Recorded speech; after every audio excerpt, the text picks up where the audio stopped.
বিশ্বাস করেন মা? কি যমন রাজ্যে কোনো ভক্ত সন্তান জন্মগ্রহণ করবে আপনারা বিশ্বাস করেন? কেন বিশ্বাস হবে না? তাহলে আমরা সত্যযুগের ঘটনাতে আমরা জানতে পারি প্রহ্লাদ মহারাজ দৈত্যকুলে জন্মগ্রহণ করেছিল। তার পিতা ছিল দৈত্য সম্রাট হিরণ্যকশিপু। নিতাই গৌর প্রেমানন্দে হরি বল। তো সেই হিরণ্যকশিপু একদিন যখন মৃগয়া করতে গিয়েছে, কয়াদু পুষ্প চয়ন করেছিল, আর পুষ্প চয়ন করার অত সেই কয়াদুকে দেখে হিরণ্যকশিপু তাকে বিবাহ করে নিয়ে রাজ্যে নিয়ে এলো। হরি বল। যখন বিবাহ করে রাজ্যে নিয়ে এসেছে, একদিন গেল, দুদিন গেল, 1 বছর গেল, 2 বছর গেল, হিরণ্যকশিপুরের বন্ধুরা বলছে, এই কি রে, তুই বিবাহ করে নিয়ে এলি, আমাদের নিমন্ত্রণ করলি না? হ্যাঁ, আমাদের নিমন্ত্রণ করলি না? তুই জানিস তোর স্ত্রী খুব সুন্দর নৃত্য করে, খুব সুন্দর গান করে। হরি বল। হিরণ্যকশিপু বলছে, এই আমি জানি না, আমি বিবাহ করে নিয়ে এসেছি, আর আমার স্ত্রী নাকি খুব সুন্দর নৃত্য করে, খুব সুন্দর গান করে, তোরা জেনে গেলি? বলছে, হ্যাঁ রে, শোন, তোর স্ত্রী খুব সুন্দর নৃত্য করে, খুব সুন্দর গান করে। হিরণ্যকশিপু বলছে, বেশ, আমার স্ত্রী যদি খুব সুন্দর নৃত্য করে, খুব সুন্দর গান করে, তাহলে তোদের আমি কথা দিলাম, কালকে আমার রাজসভায় আসিস তোরা, আমার স্ত্রীর নৃত্য আর গান তোদের দেখাবো। নিতাই গৌর প্রেমানন্দে হরি বল, হরি বল।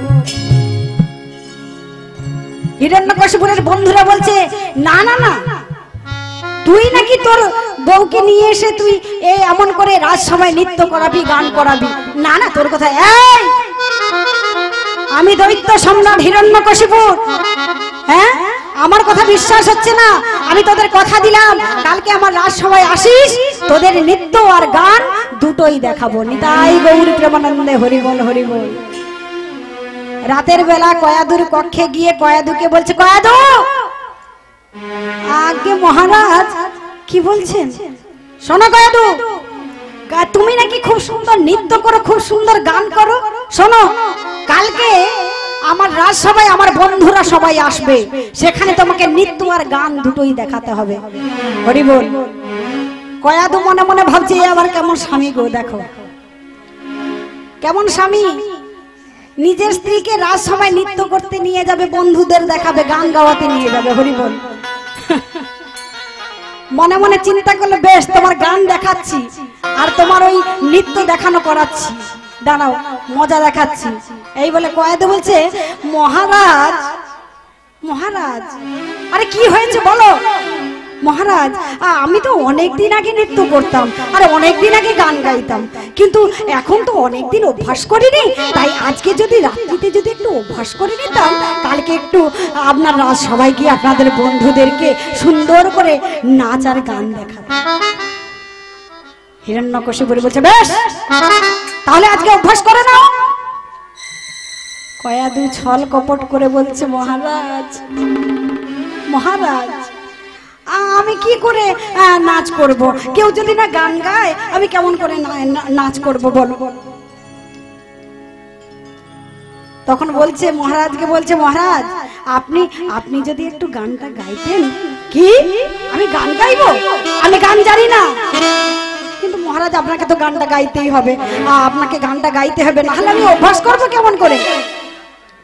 আচ্ছা বেশ, আমি বুঝেছি, ওই সবাই জানালা দিয়ে দেখছে তো, এই জন্য বেশ, আমি সব জানালা দরজা বন্ধ করে দিচ্ছি, এইবারে আপনি গান গাইবেন, আমি নৃত্য অভ্যাস করব। হরি বল। তো এইবারে সমস্ত জানালা দরজাগুলো ভালো করে বন্ধ করে দিয়েছে।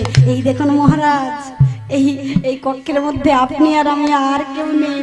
এইবারে আপনি তো গান গাইতে পারেন, গান করুন মহারাজ, এইবারে আমি নৃত্য করব। হিরণ্যকশিপুর বিপদে পড়ে গেছে। স্ত্রীর কথা তো শুনতেই হবে, কারণ কালকে কথা দিয়ে এসেছে বন্ধুদেরকে রাজসভায় নৃত্য দেখাবে, গান দেখাবে। বেশ, কি গান গাইতে হবে? ওই বেশি কিছু নয়, আপনি একবার শুধু ওই কি বলবেন জানেন? হরি হরি হরি হো। কি বললেন? হরি? আরে যে নাম করার জন্য সারা রাজ্যে আমি ঘোষণা করে দিয়েছি, আমার শত্রু হরি, তার নাম যে করবে তার জিহাদ কেটে নেব।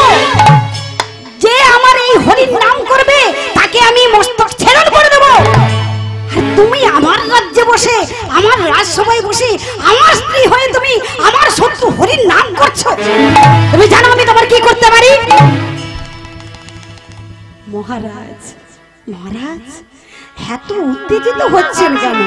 এখানে তো কেউ নেই, দেখুন আপনি আর আমি, আর তো কেউ নেই। এইবারে আপনি একটু আমার সঙ্গে একটু গানটা করলেই হবে। আপনি একটু গানটা করবেন, আমি একটু নৃত্যটা অভ্যাস করে দেবো। দেখুন কেউ দেখতে পাবেন আর কেউ জানতেও পারবেন। বেশ, এমন নাছরবান্দা করলো, স্ত্রীর প্রলোভনে পড়ে গেল। হরি বল। তখন হিরণ্যকশিপুর গান গাইছে, নাও তুমি নৃত্য করো, আমি গাইছি হরি হরি হরি হরি। আর গায়ে তো একটা করে তাল খেলছে। হরি বল। আরে বাবা, এইরকম কি নৃত্য হয় নাকি? এইরকম নৃত্য করলে আমার বন্ধুরা, আমি মান সম্মান আমার সব চলে যাবে। আমার বন্ধুরা দেখলে কি বলবে বলো তো? এমন করে নৃত্য করে। কয়াদে বলছে, মহারাজ আপনি যেমন গান গাইছেন আমি তো সেইভাবেই নৃত্য করছি। আপনি যদি ভালো করে গান করেন আমি ভালো করে নৃত্য করব। আমি গান টান জানি না, আমি গান টান গাইতে পারবো না। মহারাজ শুনুন, আমি গান গাইবো, আমার সঙ্গে আপনি গান গাইবেন, ঠিক আছে? আর আমি নৃত্য করব। সবাই মিলে হাতে তালি দিয়ে বলুন, বলবেন তো? হরি বল রে, হরি বল, হরি বল রে, হরি বল রে, বল রে হরি বল রে, হরি বল, হরি বল রে, বল রে বল রে, হরি বল রে, হরি বল রে, হরি বল রে, হরি বল রে, বল রে হরি বল রে, হরি বল রে, হরি বল রে, হরি বল রে, বল রে হরি বল রে, হরি বল রে, হরি বল রে, বল রে, বল রে হরি বল রে। হরি বল, হরি বল, হরি বল ভাই, সবাই বল হরি বল, হরি বল ভাই, হরি বল, হরি বল, হরি বল ভাই। হরি বিনা জীবের আর গতি নাই। হরি বল, হরি বল, হরি বল ভাই, হরি নাম ছাড়া জীবের আর গতি নাই। সবাই হাত তুলে একবার হরি বল। হরি বল রে, হরি বল রে, হরি বল রে, বল রে হরি বল রে, হরি বল রে, হরি বল রে, হরি বল রে, বল রে হরি বল রে, হরি বল রে, হরি বল রে, হরি বল রে, বল রে হরি বল রে, হরি বল রে, হরি বল রে, হরি বল রে, বল রে হরি বল রে, হরি বল রে, হরি বল রে, বল রে হরি বল রে। হরি বল, হরি বল, নিতাই গৌরী প্রেমানন্দে হরি বল। একটা ঘটনা ঘটে গেল মা।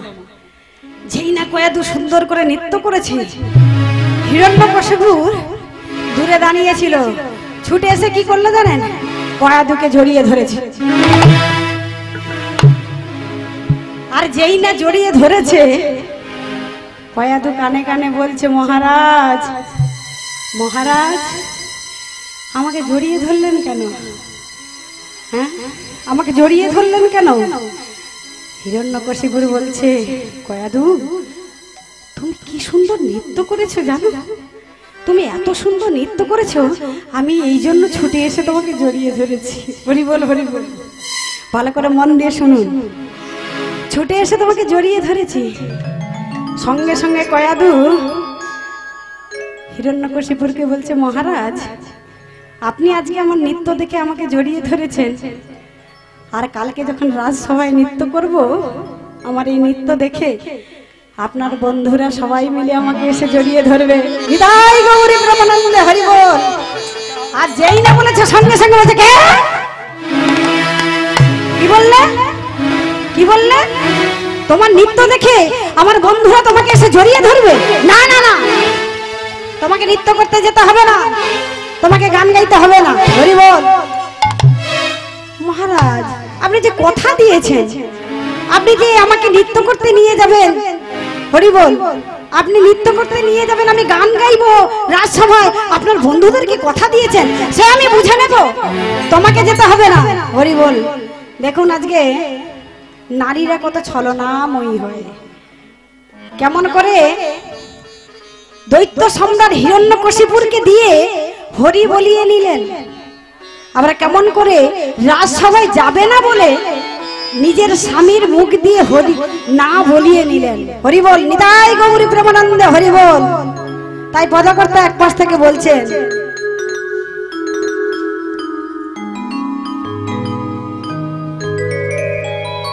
ও নারী একেবারে যদি স্বর্গে তোলে,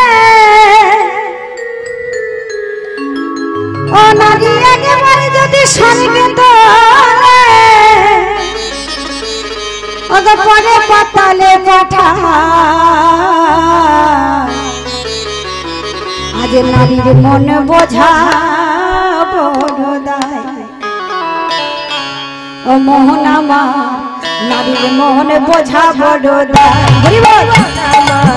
নারীর মন বোঝা বড় দায়, নারীর মন বোঝা বড় দায়, নারী একবারে যদি স্বর্গে তোলে, ও নারী একবারে যদি স্বর্গে তোলে, ওগো পরে পাতালে পাঠা,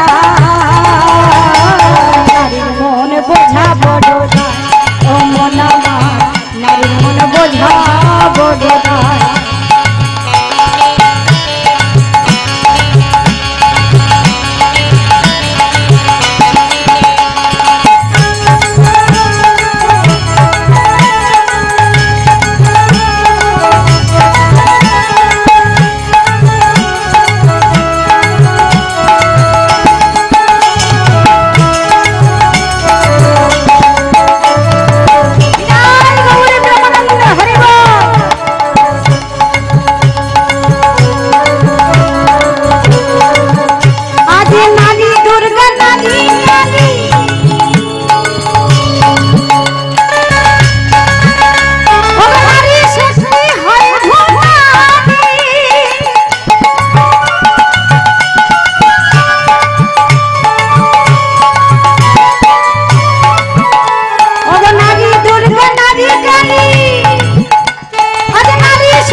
নারীর পায়ের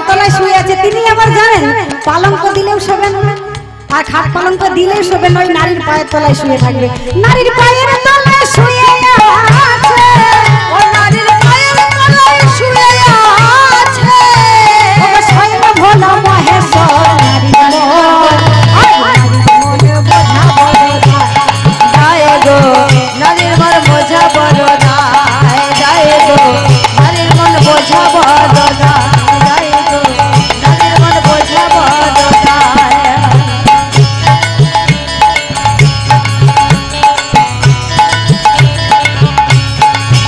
বলো নারীর মনে বোঝা বড় দায়, ও মোনামার নারীর মনে বোঝা বড় দায়, ও মোনামার হরি বল হরি বল। নারীর মন বোঝা বড় দায়, যায় গো নারীর মন বোঝা বড় দায়, যায় গো নারীর মন বোঝা বড় দায়, যায় গো নারীর মন বোঝা বড় দায়। হরি বল হরি বল। বুঝতে পারছেন তো নারীরা কত ছলনাময়ী হয়। এরপর কি করলেন, যখন এইভাবে যখন কয়াধু আর দৈত্য সম্রাট হিরণ্যকশিপুর আলিঙ্গন করলেন, তখন কার জন্ম হলো?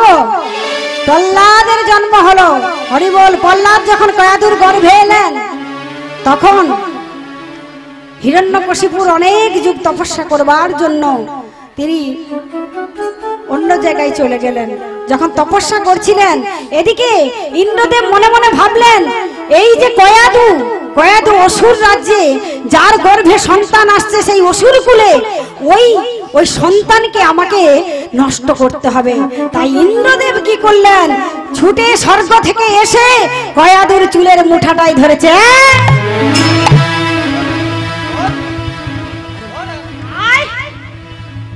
কয়াদুকে চুলের মুঠায় ধরে হিরণ্যকশিপুরে নিয়ে আসছে। আজ তোর গর্ভের সন্তানকে আমি কিছুতেই ছাড়বো না, আজকে নষ্ট করে দেব, চল। ঠিক এমন সময় নিয়ে আসছে হরিবল। এদিকে নারদ মুনি এসে বলছে, নারায়ণ নারায়ণ। একই দেবর্ষি আপনি? হ্যাঁ ইন্দ্র। আপনি এমন করে মা কয়াদুকে কোথায় নিয়ে যাচ্ছেন? হরিবল নারদ মুনিকে বলছে, মুনিবর আপনি জানেন এর গর্ভে যে সন্তান আছে সে আমাদের সকল রাজ্যের সমস্ত দেবতাদেরকে পরাজিত করে দেবে, তাই এর গর্ভের সন্তানকে আমি নষ্ট করতে নিয়ে যাচ্ছি। কি বললেন? এর গর্ভের সন্তান সারা বিশ্বের কল্যাণ করবে, শুধু নিজের নয়, তোমাদের কাউকে বিনাশ করবে না। এই সন্তান সারা জগতের মঙ্গল করবে। হরিবল হরিবল, নিতাই গৌরী প্রেমানন্দে হরিবল। তাই কৃপা করে ছেড়ে দেন। ইন্দ্রদেব মা কয়াদুকে প্রণাম করে বলছে, মা আমার ভুল হয়ে গেছে, মা আমার ভুল হয়ে গেছে। এই বলে ইন্দ্রদেব চলে গেলেন। এদিকে নারদ মুনি সেই আশ্রমে নিয়ে এসে প্রত্যেক দিন কয়াদুকে ভাগবত শ্রবণ করাতো। সেই গর্ভ অবস্থায় যে ভাগবত শ্রবণ করতো, নাম করতো, সেই নাম শুনে শুনে আজকে প্রহ্লাদ মহারাজ একদিনে কিন্তু ভক্ত হয়নি। ওই গর্ভ অবস্থা থেকে শ্রবণ করে করে করে করে আজকে প্রহ্লাদ মহারাজ আজকে ভগবানকে পেয়েছিল। নিতাই গৌরী প্রেমানন্দে হরিবল হরিবল।